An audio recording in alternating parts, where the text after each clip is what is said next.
It's the perfect time to introduce our new series called A Dedicated Family. We'll highlight children in need twice a month, starting in June. But tonight, on Child Welfare Professionals Day, we salute all the workers who make foster care and adoption happen, showing you how they change lives. Mika Highsmith had a chance to sit down with them. Meet 16-year-old Melissa, 7-year-old TJ, and Peyton, just 2. They may come from traumatic past. We have biological parents who are incarcerated. We have biological parents who are on drugs. We have biological parents who are just absent, just gone, and nowhere to be found. But these kids' faces still full of joy and innocence. And thanks to the Florida Department of Children and Families and their partners who care for almost 2,000 children in 12 counties from Tallahassee to Panama City, their futures are now full of hope.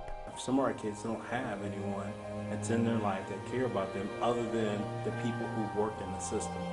Child welfare advocates like the executive director of the Children's Home Society and Tori Wilson with Big Bend Community-Based Care. The #1 goal is to keep families intact. Keeping children with their parents in the home or with a relative. If we keep the kids in the home, then we're providing them with whatever services they need to keep the kids safe. According to DCF, just in the last 4 to 5 years, there's been a more than 50% reduction in the number of children who need out-of-home care.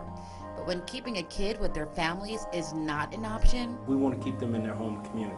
We don't want them to lose their connections. It's all about local homes for local kids. Right now, there are just under 100 foster homes in our region, but with 1,574 kids, 898 in-home, 676 out-of-home, McDonald's says it's just not enough. When there's not enough foster homes, our kids have to go somewhere else. They may end up in Jacksonville or Orlando or wherever the case may be. Making their transition even tougher. A situation child welfare advocates work hard to avoid, but they need your help. Whether fostering or ultimately adopting, the hope is that you open your home and give your heart. Imagine if you're a senior and you're walking out on the field for senior night and you look and you have no one to walk with you.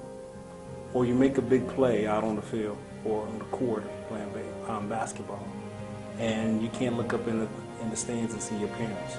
That's what some of our kids are faced with.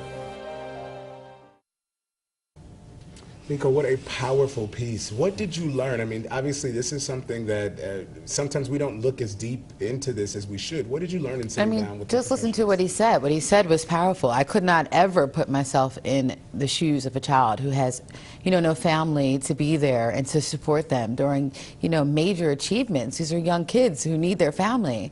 And when he said that to me, I mean, it's emotional because I could never go through that. I don't know how I would do that. And especially coming off the heels of Mother's Day, and you think of, your mother's someone that you always see as being there, and these kids don't even have anybody to call mother. Right. So as parents go through this, or as foster parents and people who have the opportunity to go through this thing, get involved in the program, and I know you'll be going as you go through this series over and over, have you had a chance to check with any of the people who may want to get involved with the program and talk to them? What do you mean? Any foster parents who may be Oh, not yet. I mean, obviously that's what we're going to do next, talk to some foster parents and adoptive parents to try and promote, and to get other people to do things like that.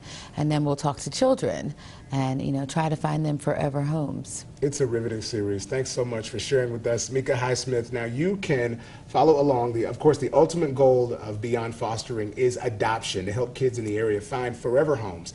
Now this new series will be coming up. You can follow Mika closely on our sister station, WTXL ABC 27, dedicated to you.